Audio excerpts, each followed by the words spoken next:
Welcome to আর রান্নাঘর। বন্ধুরা, আজকের রেসিপি দুধ পিঠে। কয়েকদিন ঠান্ডায় আমার শরীরটাও ভালো ছিল না, এই জন্য কোনো রেসিপি দিতে পারিনি। তবে শরীর ভালো না থাকলেও তো সংসার তো করতেই হবে, আর সংসার মানেই ভালো মন্দ রান্না। তো শীত পড়ে গেছে জাঁকিয়ে একদম, তাই মনে হলো যে দুধ পিঠে করে দেওয়া যেতে পারে। তাই দুধ পিঠে করলাম। চলুন দেখি। প্রথমে এক বাটি জলে সামান্য একটু লবণ নিয়েছি, আর 1.5 বাটি মতো আমি চালের গুঁড়ো দিয়েছি। তবে একসঙ্গে সমস্ত চালের গুঁড়ো দিইনি। জলের মধ্যে গরম জল ফুটিয়ে এইভাবে যখন দেখবেন তালগোল পাকিয়ে যাচ্ছে, তখন বুঝবেন যে চালের ময়দাটা হয়ে গেছে। এবার একটু ভালো করে নাড়াচাড়া করে নিতে হবে।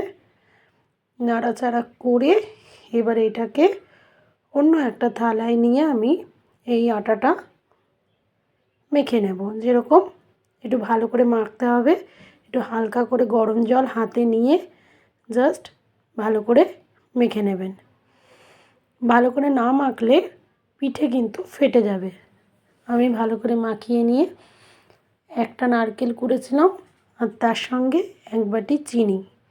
চিনিটা আন্দাজ মতো দেবেন, কারণ যে যেমন মিষ্টি খেতে চান সেইভাবে চিনি দেবেন। নারকেলের ঝাইটা করে নিতে হবে। নারকেল আর চিনি মিশিয়ে তারপর ওভেনটা জ্বালিয়ে আমি নাড়ু করলে যেরকম একদম হাতে গোলা পেকে যায়, ঠিক সেই মোমেন্টে এটাকে নামিয়ে নিলাম। আর দেখুন, আটাটা বা ময়দাটাও মেখে নিয়েছি, চালের গুঁড়োটা। এবার ছোট ছোট করে একদম নিয়ে এরকম গোলা পাকাবো, আর তার সাথে এরকম ছোট ছোট করে বাটি করে নিয়ে অল্প অল্প করে নারকেলের এই কোড়া বা ঝাই যেটা বলুন, সেটা দিয়ে মুখটা এরকম লাগিয়ে দেব। এইভাবে পিঠে তো আপনারা সবাই করতে পারেন। আমি এইরকমভাবে ছোট ছোট করে নারকেলের এই ঝাই দিয়ে ছোট ছোট করে পিঠেগুলো করে নেব। যেহেতু দুধ পিঠে দুধে দিতে হবে, তাই বেশি বড়তে যাব না, ছোট ছোট করেই করব।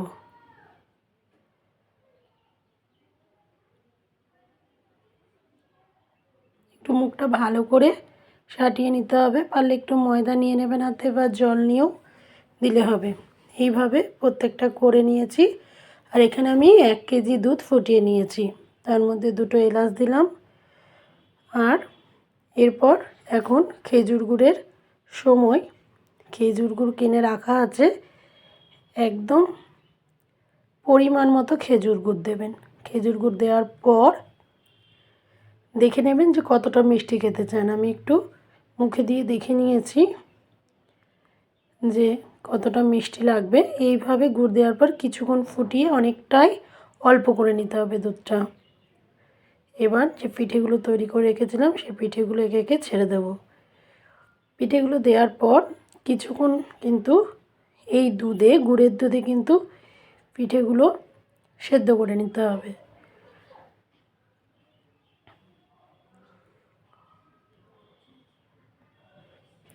এখন একটু নাড়াচাড়া করব না, জাস্ট এইরকমভাবে ফুটিয়ে নেব, তাতে পিঠেগুলো সেদ্ধ হয়ে যাবে এবং দুধটা একদম যখন বসে যাবে, মানে একদম পায়েসের মতো হয়ে যাবে, তখন এটা নামিয়ে নেব। দেখুন ঠান্ডা হয়ে গেছে।